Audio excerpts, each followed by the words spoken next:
In the autumn of 1492, 3 small wooden ships sailed west into an ocean no European had ever survived, driven by one man's magnificent miscalculation.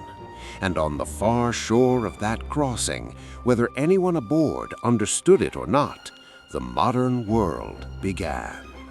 Chapter 1. The Genoese Dreamer and His Grand Miscalculation. Christopher Columbus was born around the year 1451 in the great port city of Genoa, one of the most powerful maritime republics of the Mediterranean world. The son of a wool weaver named Domenico Colombo and his wife Susanna Fontanarossa. It was not a wealthy household, and the wool trade was not a glamorous profession. But Genoa was a city where the sea was everywhere, in the smell of the air, in the conversations overheard in the narrow streets behind the harbor, in the forest of masts that rose above the waterfront like a second city built of wood and rope. Columbus grew up understanding, in the way that harbor children always understand, that the sea was a road to everything that the land could not provide. By his early teens, he was working on trading vessels in the Mediterranean, and by his early 20s, he had sailed as far as Chios in the eastern Aegean, trading in the sugar and mastic that were the staple commodities of the Genoese commercial network. He was not educated in the formal sense. He never attended a university, never studied under a great master of geography or navigation, but he was a voracious and attentive reader, and the books he annotated most heavily in those years were the ones that spoke to his growing conviction about the shape of the world and the possibility of a western passage to Asia. His copies of Marco Polo's Travels, Pierre Daillet's Imago Mundi, and Ptolemy's Geography survive in the Biblioteca Colombina in Seville, filled with hundreds of marginal notes in his own hand, a running conversation between an ambitious and self-educated mariner and the geographical authorities of his age, in which Columbus is always looking for the evidence that supports the conclusion he has already reached. He was, in other words, a man who read with a purpose, and the purpose was to prove himself right. By his mid-20s, Columbus had left the Mediterranean trades behind and moved into the far more demanding world of the Portuguese Atlantic. The Portuguese were the masters of oceanic exploration in the 1470s and 1480s. Their sailors probing further south along the African coast with each successive expedition, their cartographers developing new methods for measuring latitude and representing the spherical surface of the Earth on flat parchment, their navigators learning the peculiar behavior of the Atlantic's wind systems, the trade winds of the tropics, the westerlies of the middle latitudes, the calms of the doldrums, in the way that a craftsman learns his materials by long and sometimes dangerous experience.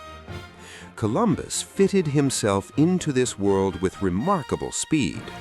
He sailed to Madeira and the Azores, to the Portuguese factories on the Guinea coast of West Africa, and by his own account to England and possibly to Iceland, voyages that gave him an intimate familiarity with the North and equatorial Atlantic that very few European sailors of his generation could match. He settled in Lisbon in the late 1470s and married Filipa Muniz Perestrelo, whose father had been the first governor of Porto Santo in the Madeira Islands, and whose family connections gave Columbus access to Portuguese navigational charts and sea records of considerable value. Filipa died in the early 1480s, leaving Columbus a widower with a young son named Diego, but by then his Atlantic education was essentially complete. He had seen enough of the ocean to understand how it moved, how its winds behaved at different latitudes, and how a ship could use those winds to travel in specific directions with predictable efficiency. What he lacked was not the seamanship for the western voyage. What he lacked was the money, the ships, and the royal commission that would make it possible.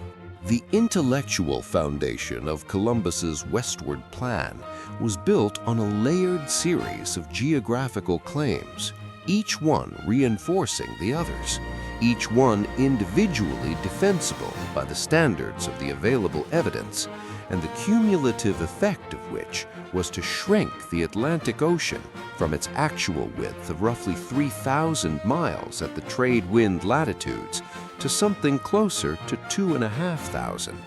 Close enough, Columbus calculated, to be crossed with 30 days of provisions and steady winds. The central pillar of his argument was his estimate of the Earth's circumference.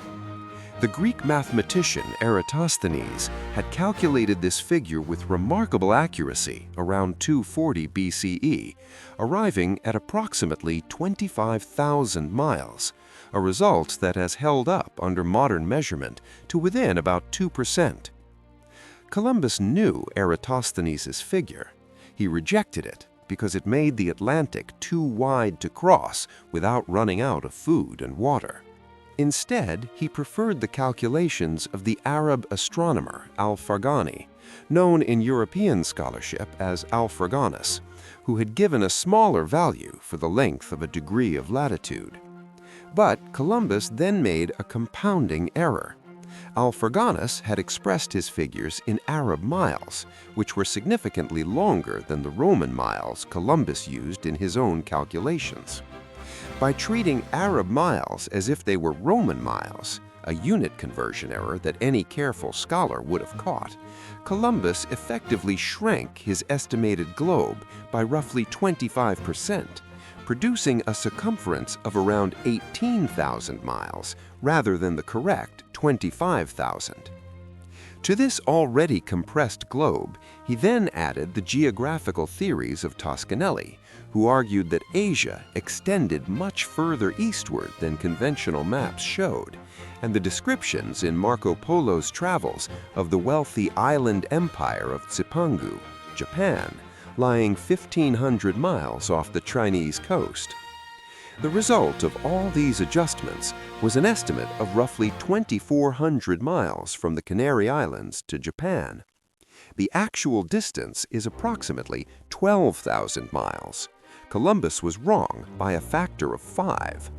Paolo dal Pozzo Toscanelli was a Florentine physician, mathematician, and cosmographer whose letter to the Portuguese court in 1474 had laid out the case for a western route to Asia with a clarity and authority that no subsequent geographical argument had matched. Toscanelli's letter described a westward route from the Canary Islands to the spice-producing regions of Asia, with the island of Antillia as a convenient stopping point roughly a third of the way across, and was accompanied by a map, now lost but reconstructed by scholars from the letter's descriptions, that showed the Atlantic as a manageable body of water rather than the terrifying void of popular imagination. Columbus obtained a copy of the Toscanelli letter, possibly through his connections in the Portuguese navigational establishment, and wrote directly to the Florentines sometime around 1481 or 1482, receiving in reply a warm and encouraging letter that confirmed the substance of the 1474 communication and provided additional details about the proposed route. The correspondence gave Columbus something invaluable: intellectual company. He was not, he could now tell himself and others, alone in his conviction. Here was a learned man, respected throughout European scholarly circles, who had reached the same conclusion by independent reasoning. The fact that Toscanelli's conclusion was also wrong, based on the same compressed estimate of the Earth's circumference, did not diminish the comfort Columbus took from it. He copied the Toscanelli letter into the front of his copy of the Historia Rerum of Aeneas Silvius Picconomini, and referred to it repeatedly in the years of lobbying that followed. It was his most important credential, the authority he cited most often when experts challenged his numbers, the intellectual foundation on which he rested his entire case. Without Toscanelli, Columbus's proposal looks like the speculation of an enthusiastic mariner. With him, It looks like a plan endorsed by the best geographical thinking of the age, which, in a terrible way, it was. Columbus was a man whose character was inseparable from his project in ways that both powered his extraordinary success and guaranteed his eventual failure.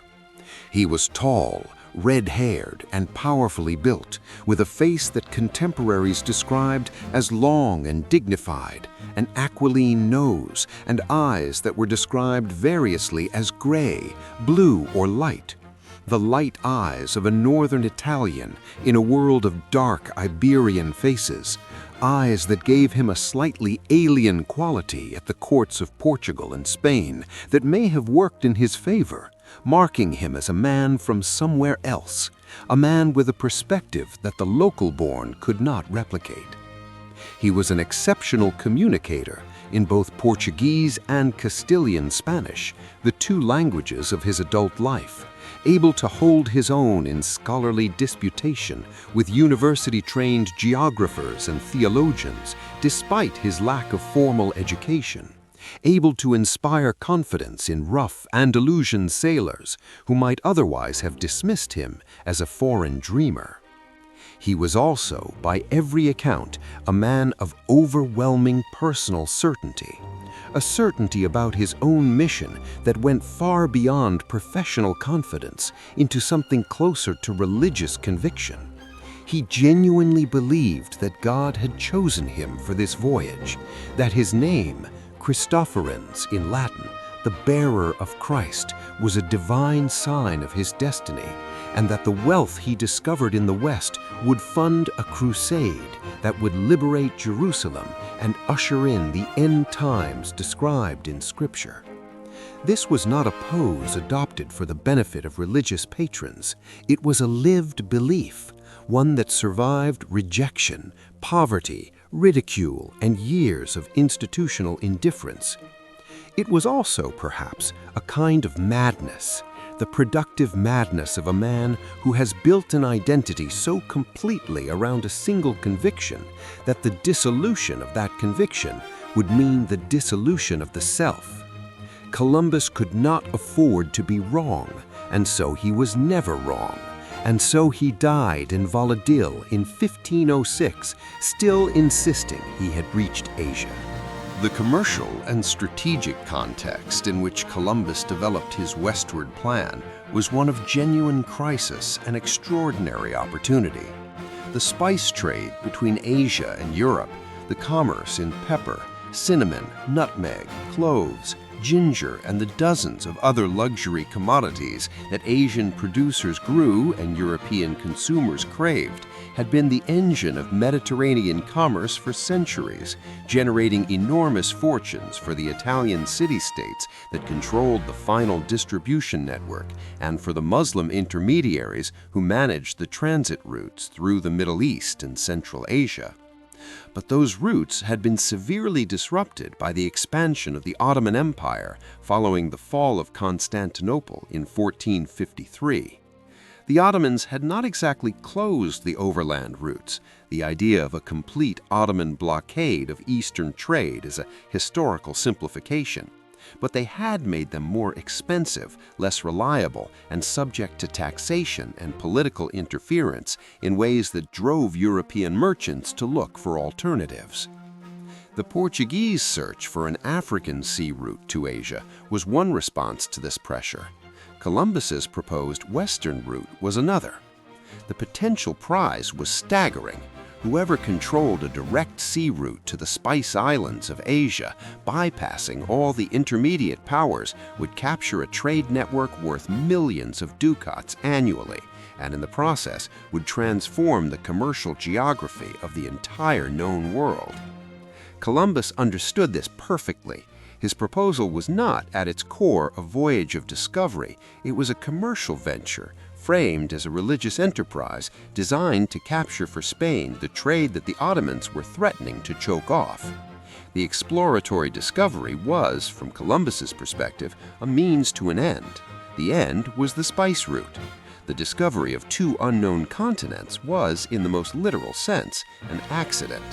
Columbus first presented his westward proposal formally to King João II of Portugal around the year 1484, submitting it in writing and in person to the royal court in Lisbon. The Portuguese king, a shrewd and calculating man who had been directing and financing Atlantic exploration for years, referred the proposal to a committee of mathematical and geographical experts, the Junta dos Matemáticos, who examined Columbus's figures with professional care and delivered their verdict. The distances were wrong. The estimates of the Earth's circumference were too small, and the proposed crossing would exhaust provisions long before any landfall was reached. The committee was correct in every particular, and João II apparently accepted their judgment and rejected Columbus's proposal. Whether the rejection was as clean as the official record suggests is debated. There are stories of a Portuguese attempt to send their own expedition westward to test Columbus's theory during this period, using information extracted from his submissions, an attempt that allegedly failed and was concealed. Columbus himself believed he had been robbed of his idea, and the suspicion that he nursed about Portugal's intentions colored his relationship with that country for the rest of his life.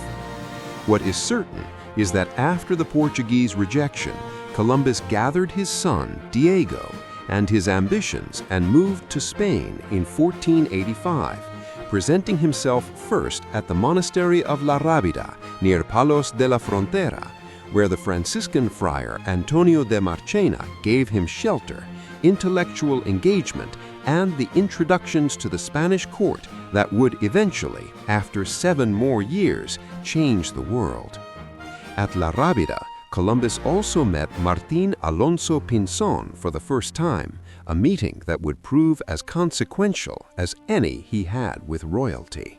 The years Columbus spent seeking Spanish patronage between 1485 and 1492 were a sustained exercise in humiliation, redeemed only by an absolute refusal to accept the verdict of repeated rejection.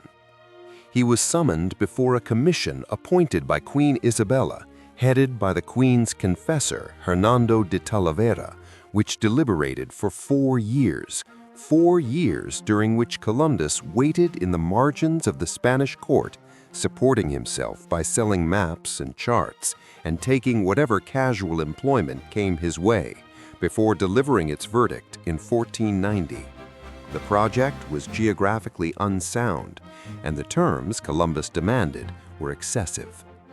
He then made contact with the Duke of Medinaceli and the Duke of Medina Sidonia, 2 of the wealthiest nobles in Castile, both of whom expressed interest and then declined to invest on the grounds that a venture of this scale belonged to the crown rather than to private capital. He was passed back to the royal court, where he found unexpected allies in Juan de Coloma, Ferdinand's secretary, and Luis de Santangel, the keeper of the privy purse of Aragon. Santangel became the crucial figure in the final act, a converso of formidable intelligence and pragmatic judgment, who saw in Columbus's project not the fantasies of a Genoese dreamer, but a genuine strategic opportunity that Spain could not afford to pass up. The Second Royal Commission examined Columbus's proposal in 1491 and reached the same conclusion as the first: too expensive, too uncertain, the demands too extravagant. Columbus was refused again, and this time he seems to have genuinely despaired. He collected his son Diego, settled his small debts in Palos, and turned his mule toward Portugal, intending to try once more with João II. He was already on the road when the royal messenger caught up with him, carrying Isabella's recall. The Queen had changed her mind. The final act was about to begin. The questions raised by Columbus's repeated rejections are worth pausing over, because they illuminate something important about how the history of exploration actually works, not as a story of visionary individuals triumphing over ignorant resistance, but as a messy, contingent negotiation between ideas and institutions, between individual ambition and collective caution, between the possible and the merely plausible. The experts who rejected Columbus were not fools. They were applying the best available geographical knowledge to a specific navigational claim, and their conclusion that the Atlantic was too wide to cross with the provisions and ships available was correct. Columbus's calculation of the Earth's circumference was wrong. The ocean was indeed too wide to cross and reach Asia. The only reason the voyage succeeded was that an entirely unknown landmass occupied the space where Columbus had calculated Asia to be, a fact that was unknown to everyone, including Columbus, and that turned a navigational impossibility into an accidental success. What this means is that Columbus was not the lone visionary vindicated against the establishment. He was a stubborn man with a wrong theory that happened to work, for reasons he never understood, in ways that produced consequences he never intended. History's most consequential voyage was, in a very precise sense, the product of a mistake.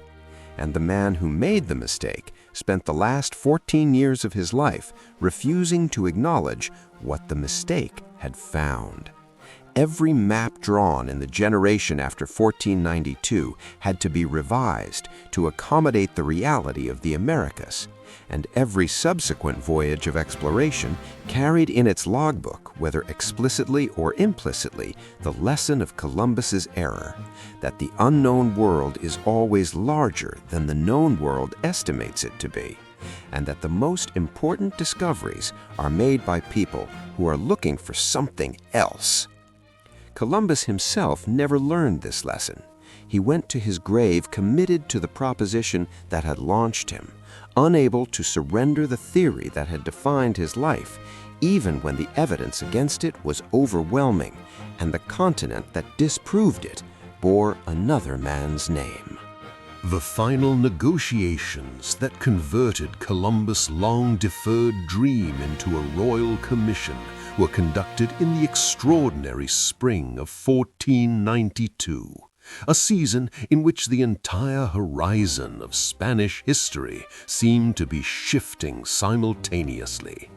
On January 2nd, the Moorish king Boabdil had surrendered Granada to Ferdinand and Isabella, completing the Reconquista after 700 years of intermittent warfare, a moment of such historical magnitude that contemporaries reached immediately for biblical metaphor. On March 31st, the Alhambra decree had ordered the expulsion of all Jews from Spain who refused baptism, forcing several 100,000 people from their homes and transforming the demographic and cultural landscape of the peninsula in a single royal edict. And in April, at the royal camp of Santa Fe, outside the walls of recently conquered Granada, Columbus and the royal administrators hammered out the final terms of the Capitulations. The negotiations broke down at the last moment. Columbus's demands for a hereditary admiralty, a perpetual governorship, and a 10% share of all revenues from the new territories were deemed too extravagant by the Royal Council, and Columbus turned away from the court for the last time, heading north toward Portugal. It was Santangel who reversed the decision, making his argument to Isabella in terms that were essentially those of a venture capitalist assessing a high-risk, high-reward proposition. The downside was 2 million maravedis and 3 ships, which was negligible relative to royal revenues. The upside was control of the western sea route to Asia, which was incalculable. Isabella agreed. The Messenger rode north. Columbus turned south. On April 17, 1492, the Capitulations of Santa Fe were signed, and the age of exploration was about to acquire its most famous chapter. The Capitulations represented not the beginning of a relationship between Columbus and the Crown of Spain, but the opening move in a negotiation that would continue bitterly for the remaining 14 years of his life, and long after his death in the disputes of his heirs.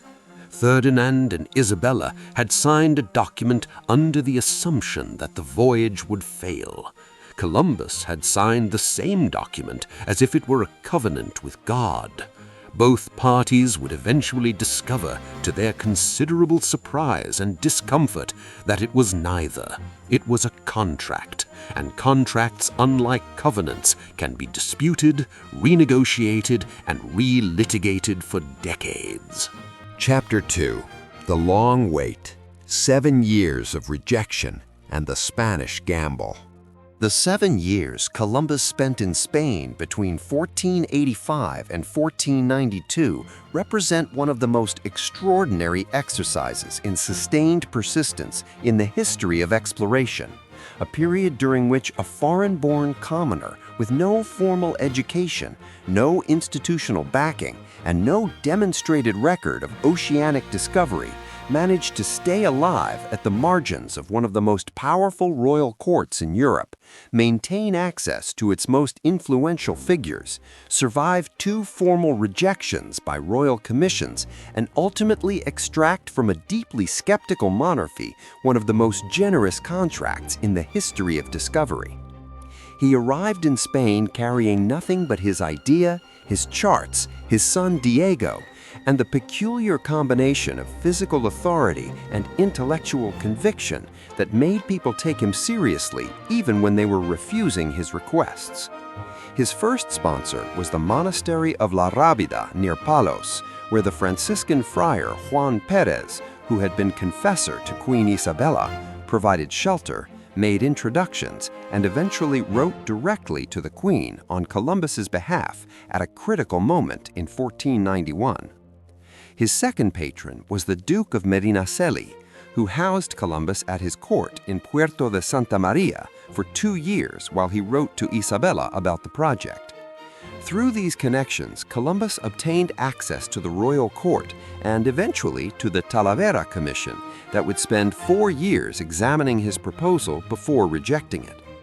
The rejection, when it came in 1490, was thorough and well-reasoned. Columbus's geographical claims were unsound. His demanded rewards were excessive.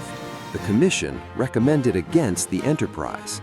Isabella accepted the recommendation, and Columbus, rather than revising his terms or his calculations, simply refused to move. Through all of this, Columbus maintained his residence in Spain, his son Diego growing up at the edges of the court, his own position shifting from petitioner to fixture, the persistent foreigner with the impossible idea, too stubborn to dismiss and too uncertain to act on. The Franciscans at La Rábida gave him more than shelter. They gave him access to a network of ecclesiastical connections that reached into the highest levels of the Spanish Church and, through the Church, into the court itself. Antonio de Marchena was a skilled astronomer and a man whose geographical knowledge commanded respect. His endorsement of Columbus's plan lent it a theological as well as a commercial credibility that the secular commissions had been unable to supply. What kept Columbus going through those years of institutional indifference and repeated rejection was a psychological architecture that could generously be described as exceptional resilience and less generously as the inability to distinguish between conviction and fact. He had been waiting for this voyage since at least 1484, when he first presented his proposal to the Portuguese court, and the waiting had not softened his certainty. If anything, each rejection had hardened it, because each rejection was evidence not that his theory was wrong, but that the world was not yet ready to recognize its truth. He drew comfort from Scripture, particularly from the book of Isaiah, whose prophecies about the islands of the sea he read as personal divine communication. He drew practical support from the network of Franciscan friars at La Rabida, who believed in him and used their own court connections on his behalf. He drew intellectual confidence from the Toscanelli correspondence and from his own reading of Marco Polo, Aeneas Sylvius, and the geographical literature of the 15th century. And he drew a kind of dark energy from the knowledge that time was not unlimited, that the Portuguese were making progress toward their African route to Asia, that if Spain did not act soon, the opportunity would be lost to a rival. This urgency was real and correct. Bartolomeo Diaz had rounded the Cape of Good Hope in 1488, proving the African route viable, and Vasco da Gama would complete the first direct voyage to India in 1498. Columbus understood the competitive landscape as clearly as any strategist, and he used that understanding, the specter of Portuguese success, as his most powerful argument with the Spanish court. Columbus was also, throughout these years, doing something that is easy to overlook in the dramatic narrative of his eventual triumph. He was learning. He was reading widely, corresponding with scholars, refining his geographical arguments in response to the objections raised by successive commissions, and developing the navigational plan with a precision that would ultimately prove decisive. He knew the trade winds better than almost any other European navigator alive. He knew the Atlantic's seasonal weather patterns. He knew where to find provisions in the Canary Islands and how to time his departure to take best advantage of the autumn winds. When the commission finally approved his project, Columbus was not improvising. He was executing a plan he had been rehearsing in his mind for a decade. The Capitulations of Santa Fe, signed in the royal camp outside Granada on April 17, 1492, were an extraordinary document by any standard, a contract so generous in its terms that it reflected not the Crown's confidence in the venture, but the complete absence of any expectation that it would succeed. Columbus had asked for and received the title of Admiral of the Ocean Sea in perpetuity, with all the privileges and prerogatives attached to the position of Admiral of Castile. He had asked for and received the title of Viceroy and Governor-General of all islands and mainland he might discover, with the right to propose candidates for all governing offices in those territories, subject to royal confirmation. He had asked for and received a 10% share of all gold, silver, precious stones, spices, and other merchandise produced in or traded within his admiralty jurisdiction, free of all taxes forever. He had asked for the right to invest 1/8 of the costs of any future commercial voyage to the new territories and to receive 1/8 of the profits in return. Ferdinand and Isabella agreed to all of it. They agreed because the cost of the current expedition, roughly 2 million maravedis, equivalent to a few weeks of military expenditure, was so modest relative to the potential return that the terms hardly mattered. If Columbus failed, the titles and percentages were worthless. If he succeeded beyond his own most extravagant expectations, then renegotiating a contract with a successful admiral would be a problem for another day. Columbus understood the calculation and was satisfied with it. He had spent 7 years working toward this document, and he took every word of it seriously. In the end, the Spanish crown would spend decades trying to claw back the concessions it had made so carelessly in that spring camp outside Granada. The financing of the expedition was arranged through channels that reveal how peripheral the venture was considered in the accounting of the Spanish state. The town of Palos de la Frontera was under a royal order issued separately from the capitulations to provide 2 caravels and their crews for a period of 12 months as a penalty for some unspecified offense against the crown, the same order that would produce the Pinta and the Niña. The remaining funds, approximately 1.14 million maravedis for outfitting, provisioning, and the third vessel, were arranged by Luis de Santangel, drawing on the treasury of the Santa Hermandad, a royal law enforcement organization whose funds he effectively managed.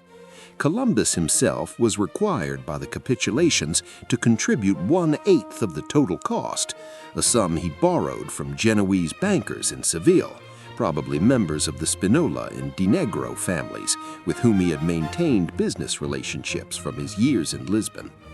The trade goods loaded for the voyage, red wool caps, glass beads, brass bells, copper bracelets, colored cloth, needles, and small mirrors, were the standard kit of European trade with non-European populations, reflecting Columbus's expectation that he would be dealing with the sophisticated commercial cultures of the Asian coast. The total outlay was small enough that even a modest return in gold and spices would have produced a significant profit. Columbus sailed on this minimal investment into an ocean that, had he been right about its width, would have killed him. The fact that it did not kill him, and the reasons why it did not, are perhaps the central facts of the entire story. Columbus also drew, throughout his years of waiting, on a network of Genoese merchants and bankers in Seville who maintained commercial interests across the Atlantic trade and who understood the potential value of a direct western route to Asia better than most of the landsmen on the royal commissions. These connections provided him with occasional financial support, with intelligence about the progress of Portuguese exploration, and with the kind of informal credibility that came from being vouched for by men of commercial substance. When the moment finally came to finance the expedition, it was to these Genoese connections that Columbus turned for the funds to cover his required 1/8 share of the costs, a debt that was eventually repaid many times over, though not in ways that the bankers who advanced the money could have anticipated. Columbus departed Palos on August 3rd, 1492, a date that falls within a remarkable cluster of historically consequential events in that extraordinary year. On January 2nd, 1492, the last Moorish king of Granada had surrendered his kingdom. On March 31st, the Catholic monarchs had issued the Alhambra decree expelling Jews from Spain. On April 17th, Columbus had signed the Capitulations. On May 23rd, the formal order to Palos had been read aloud by the town clerk in the church of San Jorge, requiring the town to provide 2 caravels, and Martin Alonso Pinzon had publicly pledged his support for the enterprise, lending it the local credibility without which crew recruitment would have been impossible. In the weeks that followed, Columbus and the Pinzons oversaw the outfitting of all 3 vessels, supervised the loading of provisions and trade goods, and assembled the crew of 86 to 90 men, whose names are, for the most part, known to us only from the later legal proceedings that arose over the voyage's rewards and priorities. The departure on August 3rd was attended by what Columbus describes in his journal as a great crowd from the town, people who came to see off husbands and fathers and brothers and sons, knowing they were sailing into the unknown, calculating privately the odds of their return. The fleet sailed down the Tinto River with the tide, turned southwest toward the Canary Islands in the early morning light, and disappeared from the sight of those standing on the harbor wall at Palos. None of them would see that harbor again for 7.5 months. Columbus assembled his fleet at Palos through the summer of 1492, working in close collaboration with the Pinzon brothers, who understood the Andalusian maritime community in ways that Columbus never could as an outsider. Martin Alonso Pinzon's role in crew recruitment was decisive. He was a man whom the fishermen and sailors of Palos trusted, a man who had sailed the Atlantic routes and come back, a man whose word about the safety and viability of a voyage carried weight that no Genoese foreigner's endorsement could match. The 3 ships were readied, their rigging inspected, their seams caulked, their provisions loaded, biscuit and wine and salted meat and olive oil in the quantities that Columbus' estimated crossing time required. By the end of July, the fleet was ready. On August 2nd, the eve of departure, Columbus and all his crew attended Mass together and received communion. The next morning, before dawn, they sailed. Chapter 3. The Santa Maria, the Pinta, and the Nina, the ships and their men. The 3 vessels that would carry Columbus across the Atlantic and back were not heroic ships by the standards of their age or any other. They were small, elderly, working commercial vessels of the kind that sailed the coastal trades of the Iberian Peninsula every day, pressed into extraordinary service by the peculiar combination of royal decree, personal conviction, and financial necessity that characterized the entire enterprise. The Santa Maria was the largest of the 3, a now or carrack of approximately 100 tons burden, about 70 feet from stem to postpart, perhaps 25 feet in beam, 3-masted, with a combination of square sails on the fore and mainmasts and a lateen on the mizzen that gave her reasonable performance both before the wind and on a close reach. She was heavy and relatively slow compared to the caravels, but she offered Columbus better accommodation, more cargo space, and a more authoritative appearance as flagship. She was not owned by Columbus or by the Crown. She was the property of Juan de la Cosa, a Basque mariner from Santoña, who served as her master and owner, and who had agreed to make her available for the voyage under terms that gave him rights to her return at the expedition's conclusion. That return would never happen. La Cosa would watch his ship break apart on a Hispaniolan reef on Christmas morning, 1492, and would subsequently channel his experience of the voyage into the creation of the most important map of the early age of exploration, his 1500 world map, now preserved in the Naval Museum in Madrid, the oldest surviving European chart to show any part of the American coastline. The Santa Maria was not a great ship. She was a good enough ship in good enough condition at the right place at the right time, and that was all that Columbus required of her. She carried him to the Bahamas and to Hispaniola, and then, in the manner of a vessel that has played its part, she simply stopped. The Santa Maria had been chartered rather than purchased, and the terms of the charter required Columbus to return her to La Cosa at the expedition's end, a condition that reflected the commercial rather than heroic nature of the whole enterprise, the careful accounting of men who were risking property as well as lives. La Cosa was not a passive investor. He was a working mariner of considerable skill and ambition, and the charts he drew in the decade after the voyage, culminating in the remarkable 1500 world map, suggest that he was observing everything during the crossing with the focused attention of a man who intended to make something lasting from the experience. His map, the oldest European chart to show any part of the Americas, is at once a scientific document and a monument to the particular kind of knowledge that comes only from being there. The Pinta and the Nina were caravels, and they were everything the Santa Maria was not. Fast, nimble, shallow-drafted, and capable of sailing closer to the wind than any larger vessel. The caravel was the instrument that made the age of Portuguese exploration possible, developed over decades of Atlantic probing, refined through successive generations of design improvement, and operated by sailors who had learned its particular virtues and vices through years of practice in the unpredictable waters off the African coast and in the island routes of the eastern Atlantic. The Pinta, commanded by Martín Alonso Pinzón, was the fastest ship in the fleet. She logged the highest daily runs during the trade wind crossing, pulling so far ahead of her consorts that she regularly had to reduce sail and wait for the Santa Maria to catch up.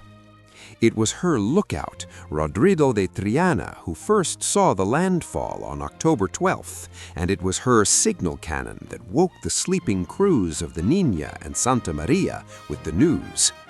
The Niña, whose proper name was Santa Clara, the affectionate diminutive Niña bestowed by her crew, was originally rigged as a lateen caravel with triangular sails on all three masts, the rig most efficient for sailing close to the wind, but less well suited to the downwind trade wind crossing that Columbus was planning. During the fleet's month-long stop in the Canary Islands, she was re-rigged with square sails on the fore and main masts, a modification that transformed her performance on a downwind run, and that Columbus, knowing the trade winds would push him westward, had specifically requested. Vicente Yáñez Pinzón, the younger of the two brothers, commanded her with skill and judgment throughout the voyage, and she repaid his care by outlasting every challenge the Atlantic and the Caribbean could offer. She was the ship that brought Columbus home. When the Santa Maria was gone and the Niña was all he had, Columbus developed for her an affection that comes through clearly in his journal, the feeling a commander has for the vessel that has proved itself beyond all expectation. The caravel's ability to adapt their rig to different wind conditions gave them a flexibility that the heavier Santa Maria could not match, and this flexibility was central to the voyage's success. The Niña's re-rigging in the Canaries was not a minor adjustment, it was a transformation of the vessel's fundamental character, changing her from a ship best suited to the coastal trades of the Mediterranean to one optimized for the long downwind run of the trade wind belt.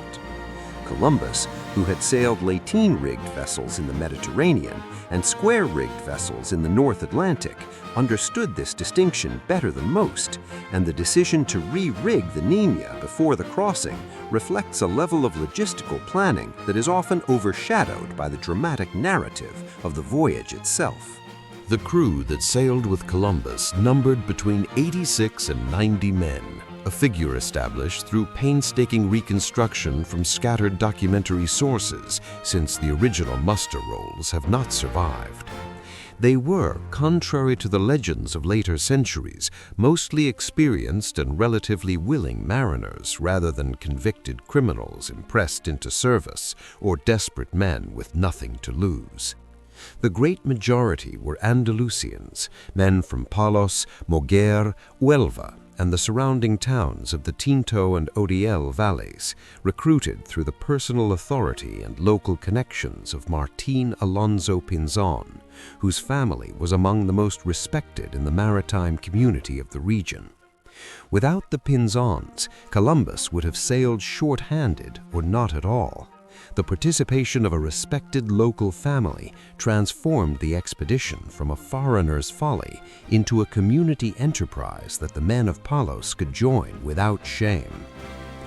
Among the identifiable crew members were Juan de la Cosa, master and owner of the Santa Maria, who would survive to make the first map of the Americas, the royal notary Rodrigo de Escobedo, who would officially document all discoveries, the royal inspector Rodrigo Sanchez de Segovia, the physician Maestre Juan, whose services would fortunately be little required, Pedro Alonso Niño, the pilot of the Santa Maria, who may have been one of the most experienced navigators on the voyage, and Luis de Torres, a recently baptized Jew hired as interpreter on the logic, Columbus's logic filtered through Marco Polo, that Arabic was probably understood somewhere along the Asian trade routes, and that Hebrew might serve in a pinch.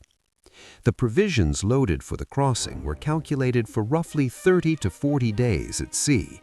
Ship's biscuit hardened in the oven to resist mold, salt pork and salt fish, dried beans, lentils, and chickpeas, olive oil, vinegar, honey, almonds, raisins, cheese, and wine, and water in oak casks that would last better than ceramic jars in the movement of an ocean crossing.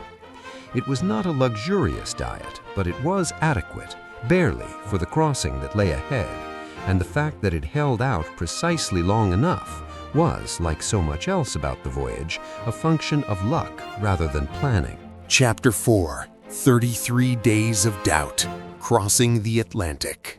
The fleet departed from the harbor of Palos de la Frontera in the gray pre-dawn hours of August 3, 1492, slipping out of the mouth of the Tinto River on the outgoing tide and turning southwest toward the Canary Islands in the first light of a summer morning.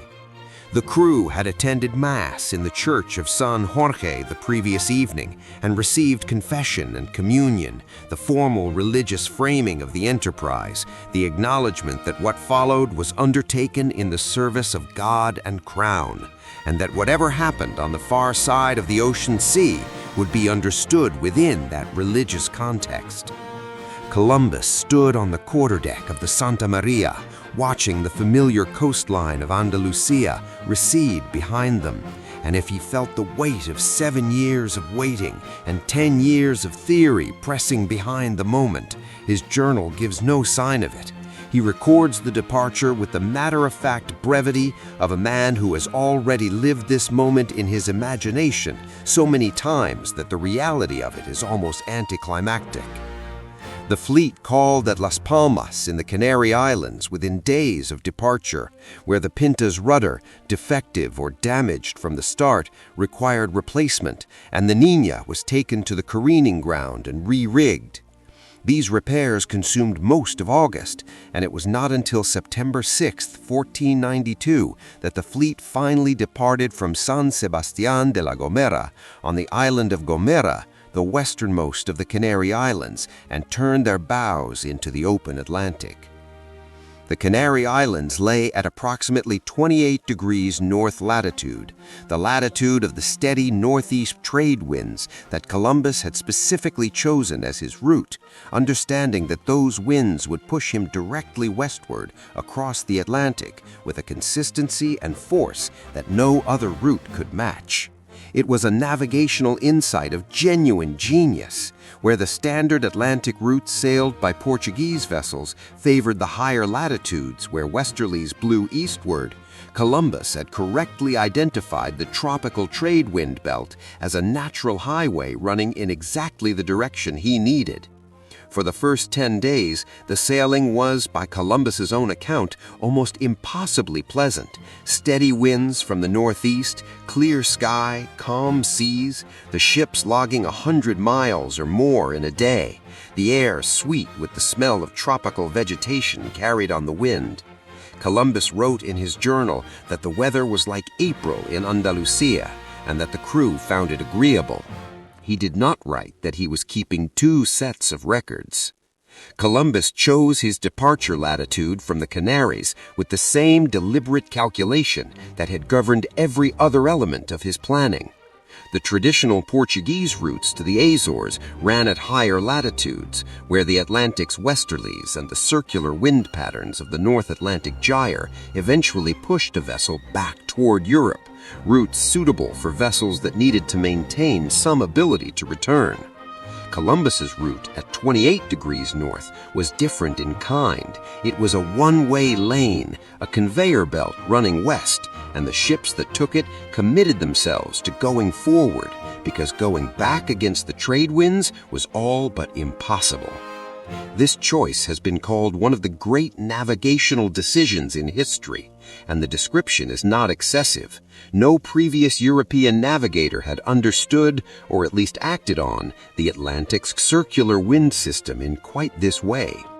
Columbus had reasoned it out from his experience of the African coast trades, where the same northeast trades blow steadily south of the Canaries, and he had translated that local knowledge into a global strategy.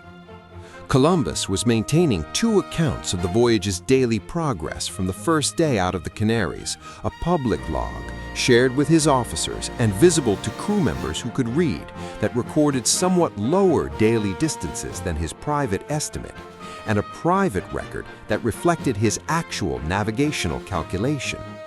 The gap between the two accounts was not enormous, perhaps 10 to 15%, but over 33 days it was enough to make a significant psychological difference. Columbus understood, with the experience of a man who had spent decades managing sailors at sea, that his crew's confidence was a navigational instrument as critical as his compass or his quadrant. If the men calculated from the public log that they had already gone further west than any European had sailed in the historical record, the fear would begin to feed on itself, and fear at sea in the 15th century was something that could end a voyage as surely as running out of water. The deception was deliberate, calculated, and arguably effective. For the first 3 weeks, it worked. But as September gave way to October and the ocean continued to offer nothing but itself, no land, no shallow water, no change in the color of the sea that would indicate a coast was near, the mood aboard the 3 ships began to shift from routine unease to something more acute.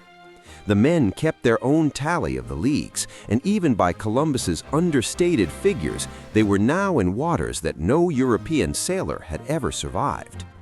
The trade winds that had driven them so efficiently westward were the same winds that would blow directly in their faces on any attempt to sail back east. By early October, there were open arguments on the decks at night, voices raised in the dark watches, men gathering in groups to calculate whether they had enough provisions to turn around and make it home. Columbus records in his journal that the crew held him in low esteem and murmured against him, and that he met their fears with a combination of confident assurances and dark warnings about what would happen to men who mutinied in the middle of an ocean. He apparently gave a conditional promise, the details are unclear in the Las Casas abstract, that if land did not appear within 3 days, he would reconsider the course. And then the signs began to accumulate, a green branch with berries still attached, floating in the swell, a carved stick that bore the unmistakable marks of human workmanship, birds flying southwest in loose formations, the kind of directional flight that suggested they were heading toward land rather than simply foraging at sea, a reed, a cane, a piece of plank. The crew watched these objects with the intensity of starving men watching for food. On the night of October 11th, Columbus himself reported seeing a distant light, a flickering, moving glow that he described as resembling a torch being carried by someone walking along a beach, though no other officer on the Santa Maria confirmed the sighting, and no one on the Pinta or the Niña saw it. The sighting remains one of the great disputed questions of the voyage, undecidable now and probably undecidable then. What is not disputed is what happened at 2 in the morning on October 12th. Rodrigo de Triana, a sailor from Lepe, was stationed in the bow of the Pinta, which was running ahead of the fleet in a fresh night wind, and he saw a white cliff shining in the moonlight on the western horizon and screamed the words that ended the old world. Tierra! Tierra! Land! Land!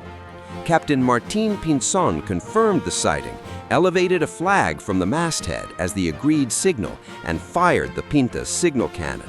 The sound rolled back across the dark water to where the Niña and the Santa Maria were running before the trade wind, and every man aboard those ships heard it and awoke and understood.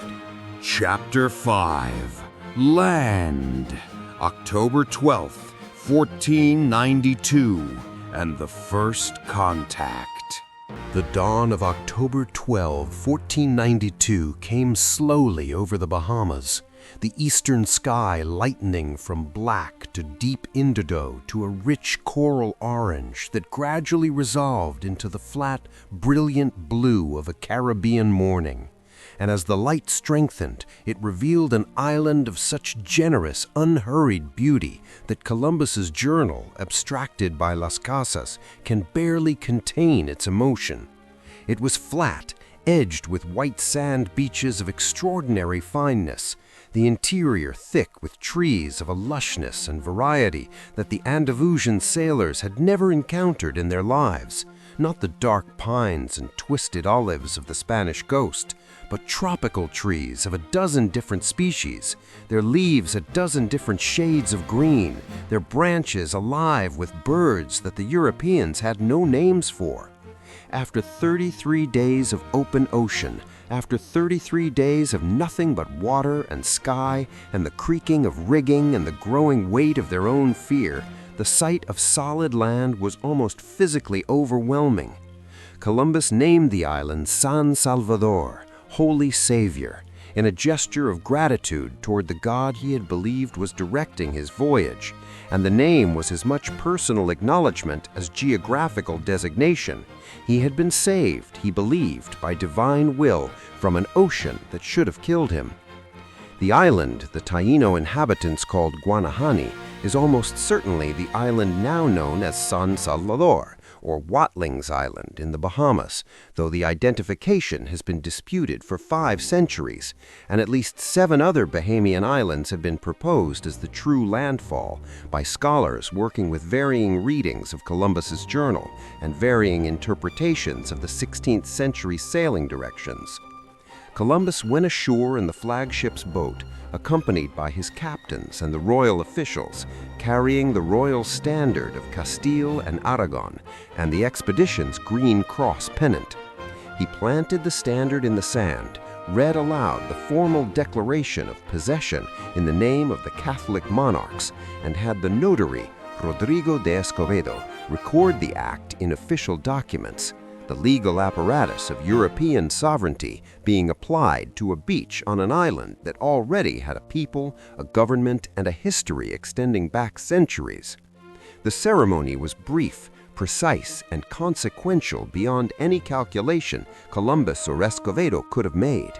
Then the people of Guanahani came to meet them. They came from the trees in increasing numbers, first a few, then dozens, then hundreds, drawn by the extraordinary spectacle of the 3 great winged vessels riding at anchor in their lagoon, these impossible machines from a world they had never imagined. Columbus describes them as tall and well-built, their skin a copper brown that he compared to neither black nor white, their hair straight and cut above the ears, their bodies painted in patterns of red and black and white, some wearing small gold ornaments in their ears and noses, dressed in little or nothing, carrying no weapons of iron, looking at the strange arrivals with an expression that Columbus read as a mixture of wonder and reverence. He found them beautiful. The word is his, recorded repeatedly in his journal, and he gave them red woolen caps and glass beads and brass bells, and the exchange seemed, in that first moment, like the beginning of something that might have been genuinely good. And then, in the same paragraph of his journal, in the same voice, Columbus noted that they would make excellent servants, that they appeared gentle and docile, that 50 Spanish soldiers could subdue the whole population without difficulty, and that they could no doubt be converted to Christianity without significant resistance. The 2 visions of the Taino, as beautiful people freely offering their gifts and as human resources awaiting appropriation, lived side by side in his journal from the very first day, inseparable and ultimately irreconcilable. From San Salvador, Columbus sailed southward and westward through the Bahamian archipelago for the next 2 weeks, moving from island to island with a mixture of navigational curiosity and commercial urgency, always searching for the gold and the mainland that he was certain lay just beyond the next horizon. The Taino of the Bahamas directed him onward with gestures and words that Columbus Taino interpreters, men and women taken aboard the ships, some willingly and some not, translated as best they could, and Columbus's interpretation of those translations was shaped at every stage by what he wanted to hear. When the Taino pointed south and said something that Columbus Taino interpreters rendered as the location of more gold, Columbus heard confirmation of his theory. When they described a great cacique whose people wore gold ornaments, Columbus heard the Great Khan. The islands he visited, identified approximately as Rum Cay, Long Island, and Crooked Island, though the exact sequence remains debated, were all inhabited by Taino communities whose way of life Columbus observed with genuine attentiveness, even as he was cataloging their resources for commercial exploitation. He noted the hammocks of cotton string in which the Taino slept, suspended between posts to avoid the insects and the heat of the ground, a technology so elegant that he eventually introduced it to European ships, where it proved far more practical for sleeping sailors in an ocean swell in any other arrangement. He noted the large dugout canoes in which the Taino moved between islands with impressive speed and confidence. Some of these canoes, he estimated, capable of carrying 40 men. He noted the cassava bread, the sweet potatoes, the corn, the abundant fish, a food economy of remarkable productivity built on intimate knowledge of the local environment accumulated over generations. He did not note any of this as a record of human achievement worth preserving in its own right. He noted it as inventory. The Taino he took aboard his ships as interpreters and guides were treated throughout the surviving record as instruments of navigation, rather than as people whose communities and families had been disrupted by their removal. A category error so fundamental that it would structure the entire subsequent relationship between European colonizers and indigenous peoples of the Americas for centuries to come. The decision to take Taino people aboard the ships as guides and interpreters was rationalized in Columbus's journal as a practical necessity. How else was he to communicate with the populations he encountered? How else was he to navigate among islands whose geography he had no chart for? But it also reflected a fundamental assumption about the relative value of European and indigenous lives that would characterize the entire subsequent history of colonial contact. The people taken aboard were not asked for their consent in any meaningful sense. They were removed from their communities, their families, their entire known world, and placed in the service of men who could not speak their language and did not know their names, on vessels heading toward a destination that Taino had no context to imagine. Several of them died before the fleet reached Spain. Those who survived the crossing were baptized in the court at Barcelona, and then, for the most part, disappear from the historical record entirely. Chapter 6: Cuba, Hispaniola, and the Taino People. On October 28, 1492, the fleet reached the coast of Cuba, and Columbus was immediately and absolutely convinced, with the same unwavering certainty that had characterized every stage of his voyage, that this was the mainland of China, or at minimum, one of the large islands that Marco Polo had described lying off its eastern coast. He called it Juana in honor of the Spanish Infante, and dispatched Luis de Torres and the sailor Rodrigo de Jerez inland with a letter of introduction addressed to the Great Khan and instructions to make contact with whatever imperial authority governed the region. Torres spoke Arabic and Hebrew. Rodrigo de Jerez spoke nothing but Castilian Spanish and a smattering of Portuguese nautical vocabulary. They were as equipped for diplomacy with the Chinese emperor as two cats sent to negotiate with a library. What they found in the interior of Cuba was not an emperor surrounded by courtiers in silk robes and jade ornaments, but a Taino village of several hundred people living in well-built oval longhouses arranged around a central plaza, who received them with hospitality and genuine curiosity, and who, before long, produced a handful of dried brown leaves and a clay pipe, and demonstrated, with evident relish and considerable skill, the practice of smoking tobacco. Torres and Jerez watched with bewilderment as their hosts drew the smoke into their lungs and breathed it out in long plumes, apparently experiencing something that fell somewhere between relaxation and mild euphoria. they had just witnessed the first documented encounter between Europeans and tobacco, a plant that within a century would spread to every corner of the Old World, that would be grown on plantations from Virginia to Brazil to West Africa, that would create an addiction affecting hundreds of millions of people and generating fortunes that would reshape the global economy. Columbus noted it briefly in his journal, found it uninteresting, and moved on. He spent more than a month on the northern coast of Cuba, his Taíno interpreters directing him always toward the gold and the great cacique that lay, they indicated, somewhere to the east. On November 21st, without warning or permission, Martín Alonso Pinzón and the Pinta separated from the fleet and disappeared to the southeast. Pinzón had heard reports of a gold-rich island called Babeque somewhere in that direction, and had apparently decided that his share of the voyage's profits was more important than Columbus's authority. Columbus recorded his fury in his journal with an intensity that burns through Las Casas' careful abstraction. Pinzón was guilty, he wrote, of arrogance and avarice and betrayal. The word betrayal appears more than once. The two men would not meet again for 6 weeks.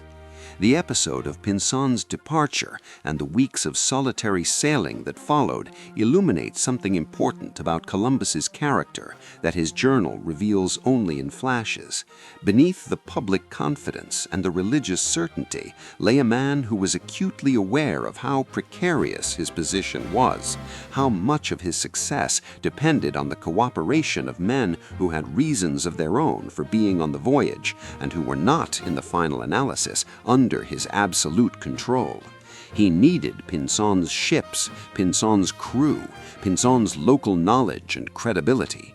Without the Pinta, he had lost a third of his fleet, and the fleet he had left was 2 small caravels in an ocean that had no sympathy for inadequate equipment. The weeks on the Cuban coast without the Pinta were weeks in which Columbus's journal, normally controlled and self-confident, carries a particular undercurrent of isolation that speaks to the vulnerability he was too proud to acknowledge directly. Columbus pressed east from Cuba without the Pinta, and on December 5, 1492, reached the coast of the great island he called La Española, Hispaniola, and found there what he had been seeking since the day he left the Canaries: gold in quantities that made every previous discovery look like a preliminary. The Taíno of the northern coast of Hispaniola wore gold ear ornaments, gold nose plugs, gold belts and pendants of a richness and quantity that exceeded anything Columbus had seen in the Bahamas or on Cuba.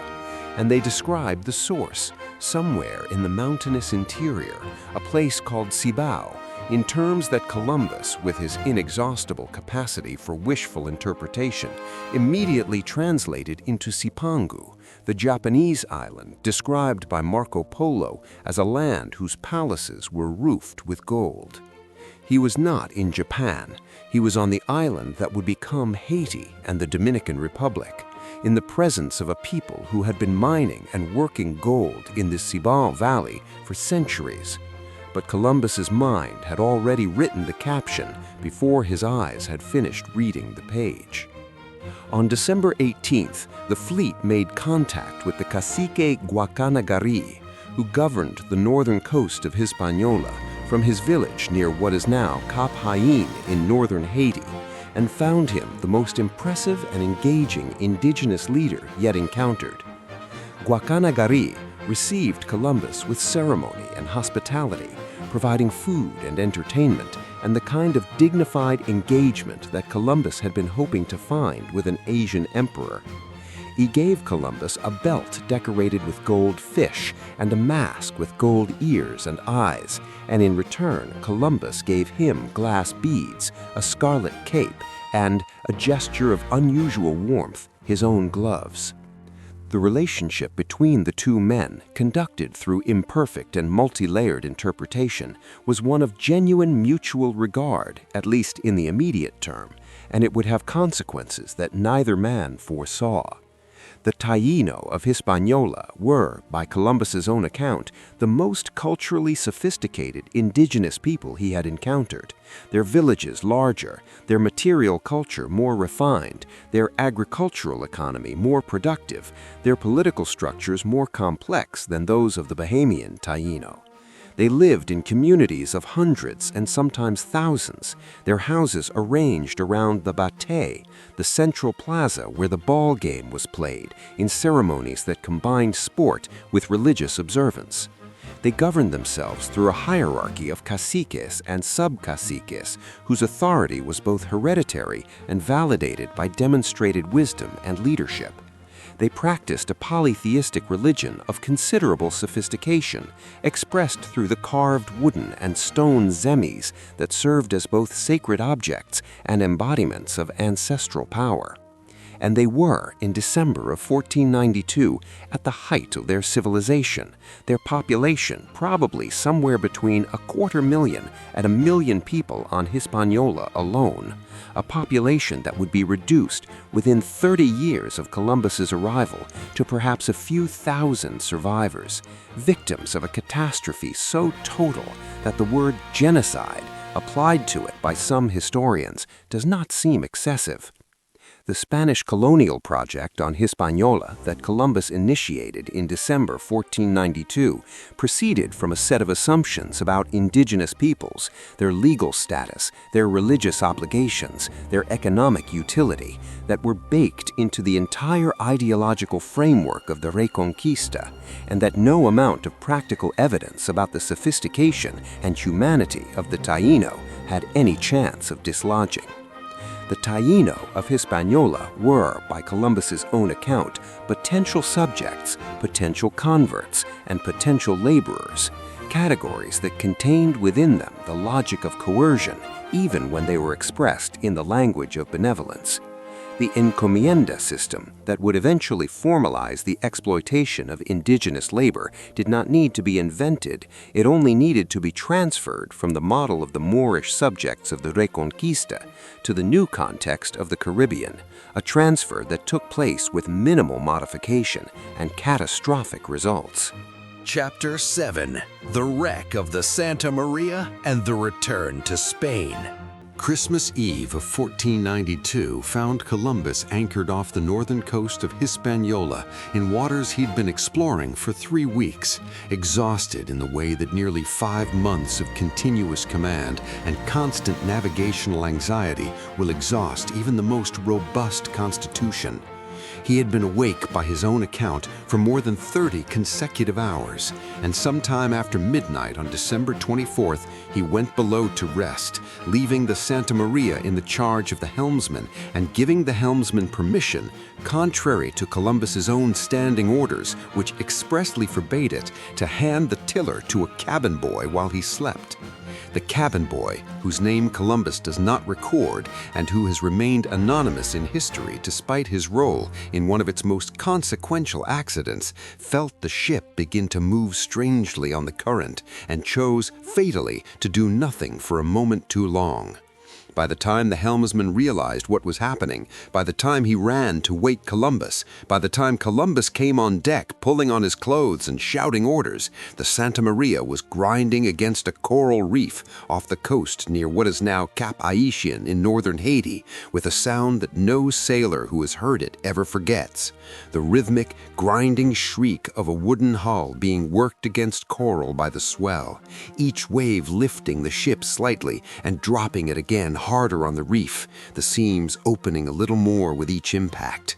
Columbus did everything that could be done. He had the longboat put out and an anchor taken astern for kedging. He had ballast shifted to change the ship's trim. He had ropes taken to the Nina for an attempt to haul her off. When nothing worked, he ordered the foremast cut away to reduce the forces pressing her onto the reef. Nothing worked. The reef held her through the dark hours of Christmas morning, and the swell worked her methodically apart, and by dawn, the Santa Maria's hull was open, and she was taking water that no pump could address. Gucanagari, whose village was visible on the shore, sent out his people in canoes as soon as daylight revealed the situation, a response so immediate and so practical that Columbus recorded it in his journal with unambiguous gratitude, calling Gucanagari's people the best and most diligent workers he had ever seen in a crisis, stripping the ship of everything that could be saved with an efficiency and care that exceeded what his own crew had managed. The Santa Maria's cargo of provisions, trade goods, navigational instruments, and weapons was carried ashore and stored in Gucanagari's own houses for safekeeping. The ship that had carried Columbus from Palos to the New World would carry nothing else, ever. Columbus named the spot La Navidad, Christmas, in a display of mordant wit that may or may not have been intentional, and ordered her timbers used to build a small fort on the beach. The first European structure in the Americas was made from the wreckage of the first European ship to cross the Atlantic. The wreck of the Santa Maria was, in retrospect, one of the most consequential accidents in the history of exploration, not because it cost Columbus his flagship, which was a serious blow, but because the fort, built from her timbers, and the 39 men left to garrison it, established the template for European colonialism in the Americas. La Navidad was not a planned colony, it was an improvised response to a navigational disaster. But the logic of its creation, Europeans arriving, claiming authority, building structures, leaving a garrison to hold the territory in the Crown's name, was the logic that would be repeated at La Isabela, at Santo Domingo, at 100 other colonial settlements across the Americas in the decades that followed. The wreck of the Santa Maria on Christmas morning, 1492, was the moment at which the exploratory voyage became irrevocably the colonial enterprise. The loss of the Santa Maria forced a decision that would reverberate through 5 centuries of American history. With only 2 vessels remaining, there was not enough space on the Niña and Pinta combined to carry Columbus' entire crew back to Spain. 39 men agreed, some genuinely voluntarily, some with the limited options available to sailors stranded in a foreign land, to remain at La Navidad while Columbus returned for reinforcements. Columbus framed the arrangement as advantageous. The garrison would spend the winter collecting gold and information, and when Columbus returned with a proper fleet, they would be the founding population of the first European colony in the Americas. He left them with provisions for a year, seeds for planting, the Santa Maria's boat, trading goods, and the cannon salvaged from the wreck. He gave the command to Diego de Jarana, a cousin of his mistress Beatriz de Jarana, who lacked both the experience and the authority to manage 38 other men in a hostile environment for an indefinite period. Columbus set sail from La Navidad on January 4, 1493, with the Niña alone, rejoining the Pinta and Pinzon off the eastern end of Hispaniola on January 6th, after a tense encounter that Columbus describes in language suggesting neither man was happy to see the other. The return voyage took the northern route, sailing northeast from Hispaniola to pick up the westerly winds at the higher latitudes, then driving east and northeast toward the Azores and Spain. For the first few weeks, the weather was reasonable, but in mid-February, the North Atlantic revealed its true character. 2 successive storms hit the fleet with a ferocity that Columbus had not encountered in the outward crossing. The wind shifting rapidly to the north, the waves rising to heights that he described with a vividness in his journal that conveys genuine terror in a man not easily frightened. The 2 ships driven apart and each left to fight for survival alone. Columbus on the Niña vowed out loud to God and all the saints that if he survived, he would go on pilgrimage to Guadalupe, to Loreto, to the sanctuary of Santa Clara in Moguer, a man who had crossed the Atlantic with the confidence of a prophet, now clinging to a spar and bargaining with heaven. He survived. On February 18, 1493, the battered Niña anchored off the island of Santa Maria in the Azores, where the Portuguese governor initially arrested Columbus and a party of his crew who had gone ashore to fulfill a vow at the local chapel, a gesture that reflected the intensely suspicious relations between Spain and Portugal over Atlantic discoveries. Royal documents secured their release. Continuing east, the storm-damaged Niña put in at Lisbon on March 4th, where Columbus presented himself at the court of King João II, the man who had rejected his proposal 9 years earlier, and who now received him with the elaborate courtesy of someone trying to conceal both his regret and his calculation about what to do next. Columbus departed Lisbon on March 13th and arrived at Palos de la Frontera on March 15th, 1493, 7.5 months after he had left. The Pinta arrived in Palos almost simultaneously, Pinzon ill and dying, and the dispute over the voyage's glory that Columbus had been dreading never materialized. Martín Alonso Pinzon went directly home to Palos and was dead within days, leaving Columbus as the unchallenged narrator of the voyage and the sole claimant to its honors. The Pinta and the Niña arrived back in Spain within hours of each other on March 15, 1493, and the symmetry of their return, the two survivors of the 3 ships that had left Palos 7.5 months before, was noted by the crowds on the waterfront at Palos on that March morning, looking at the battered Niña riding at anchor in the mouth of the Tinto River, somehow knew it. Chapter 8. What Columbus Never Admitted. The Legacy of 1492. Columbus arrived back at Palos on March 15, 1493, and was received with the kind of public ceremonial triumph that European courts reserved for victories of the highest order, not merely successful voyages, but world-altering events whose significance everyone present could feel, even if no one could yet articulate its full dimensions.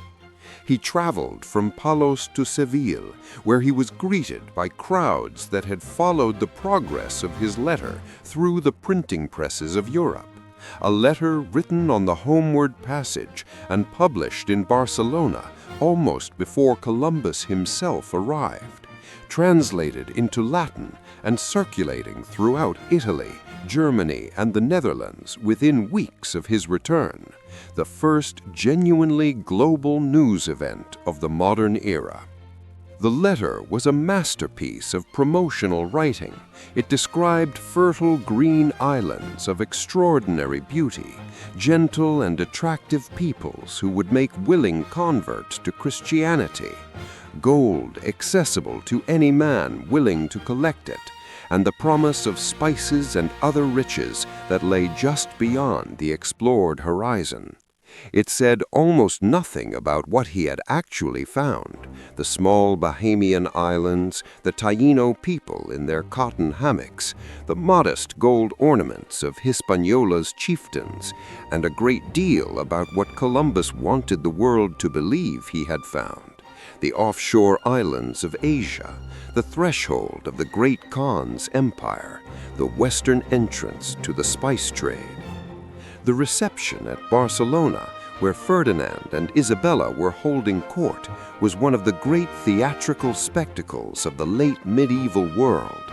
Columbus entered the city in procession, accompanied by 6 Taíno men dressed in their own ornaments and body paint, the survivors of the approximately 10 he had taken from the Caribbean, most of the others having died during the Atlantic crossing or the stay in Lisbon, accompanied by vivid Caribbean parrots in cages, by gold masks and belts and pendants, by specimens of exotic plants and spices.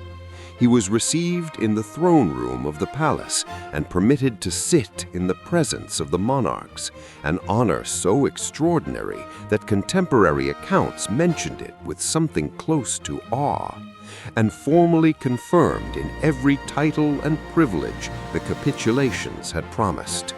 He was addressed as Admiral of the Ocean Sea, Don Cristobal Colon, a name that represented the distance he had traveled from the son of a Genoese wool weaver to the man who had, he believed, opened the route to Asia for the crown of Spain. Ferdinand and Isabella, according to at least one account, wept. Columbus knelt and gave thanks to God and began planning his return. He was preparing his second voyage, a fleet of 17 ships and 1,200 colonists, before the summer was out. The world had changed, and he had changed it, and he was ready to go back and collect his 10% of the revenues from the territories he had discovered forever, in perpetuity, as the capitulations guaranteed. None of it was going to work out the way he imagined. The man who returned to the Caribbean on his second voyage in 1493 found La Navidad burned to the ground, its 39 men dead, the details of their fate obscured by Guacanagari's incomplete explanations and the absence of any European witness to whatever had happened in the months between Columbus's departure and his return. It was the first of many disasters that would characterize Columbus's career as a colonial governor, a career for which his extraordinary gifts as a navigator had provided no preparation and whose demands he would never learn to meet. He established a new settlement, La Isabela, on the northern coast of Hispaniola, which proved an administrative catastrophe. The colonists were ill, the food supplies inadequate, the discipline among men who had expected easy riches and found instead hard labor and tropical disease impossible to maintain, and Columbus's methods of governance, autocratic, inflexible, and prone to violence, produced a level of chaos and cruelty that eventually compelled the Spanish crown to send an investigator. Francisco de Bobadilla arrived at Hispaniola in August 1500 and found Columbus's administration in a state of such disorder and documented brutality. Columbus and his brothers had hanged Spanish colonists for minor offenses, enslaved indigenous peoples in defiance of royal policy, and managed the island's affairs with a combination of incompetence and tyranny that appalled even the hardened functionaries of the colonial bureaucracy. That Bobadilla had Columbus arrested and shipped back to Spain in chains. Ferdinand and Isabella restored his titles and agreed to receive him, but they never returned effective authority over Hispaniola or any other territory to him. He made 2 more voyages, a third that touched the mainland of South America near the Orinoco Delta, where the volume of fresh water flowing into the sea convinced him briefly that he was looking at the terrestrial paradise described in Scripture, and a fourth, in 1502 to 1504, that traced the coast of Central America in a fruitless search for the passage to the Indian Ocean he still believed lay just ahead, and died in Valladolid in May 1506 at the age of approximately 54, still insisting that what he had found was Asia, dispossessed of most of the wealth and authority the capitulations had promised, bitter about his treatment by the crown he had served, and largely forgotten by the court that had once received him with such spectacular honors. The hemisphere he had opened to European contact was named not for him, but for Amerigo Vespucci, the Italian merchant and navigator who had sailed to South America in 1499 and 1502, and recognized with a clarity Columbus never achieved that the coast he was looking at was not the eastern shore of Asia, but the edge of a continent previously unknown to European geography. Vespucci published an account calling it the New World, Mundus Novus, and the name stuck, applied first to South America and eventually to the entire Western Hemisphere. Columbus had crossed the Atlantic 4 times and never understood what he had found. The consequences of what he had set in motion, however, were beyond any individual's capacity to understand. Old world diseases, smallpox above all, but also measles, typhus, influenza, and dozens of others swept through populations that had evolved in complete isolation from Eurasian pathogen pools and had no acquired immunity to the new diseases, killing an estimated 50 to 90% of the indigenous peoples of the Americas within a century of first contact. Somewhere between 20 and 60 million human beings, the greatest demographic catastrophe in recorded history. The plantation economy that Spanish and Portuguese colonizers established to replace the dying indigenous labor force generated a demand for enslaved workers that was met by the transatlantic slave trade, which transported between 10 and 12 million Africans to the Americas over the following 4 centuries in the most colossal forced migration the world has ever witnessed. And yet, the Columbian Exchange also carried in the opposite direction, from west to east, a harvest of American crops that would transform the Old World in ways impossible to foresee in 1492. The potato that would eventually feed the populations of Northern Europe, the tomato that would become inseparable from Italian and Spanish cuisine, the sweet potato and maize that would spread across Africa and Asia and sustain hundreds of millions of people who might otherwise have starved. These are not equivalent things, and no ledger can balance them. What can be said, and what must be said as a conclusion to this story, is simply this. On a morning in October 1492, 3 small wooden ships dropped anchor off a white sand beach in an island in the Bahamas, and 2 halves of the human world that had been separated for 10,000 years since the last land bridge between Asia and North America had drowned beneath the rising seas of the post-glacial world, looked at each other across a strip of Caribbean water for the very first time. Everything that followed from that moment, the death and the disease, the enslavement and the conquest, the exchange of crops and languages and religions and genes, the creation of the modern global economy and the modern global culture, everything flowed from that one morning, that one beach, those 3 ships, and the magnificent miscalculation of one stubborn Genoese mariner who spent his entire life insisting he had reached Asia and never once admitted that he had found something far more important.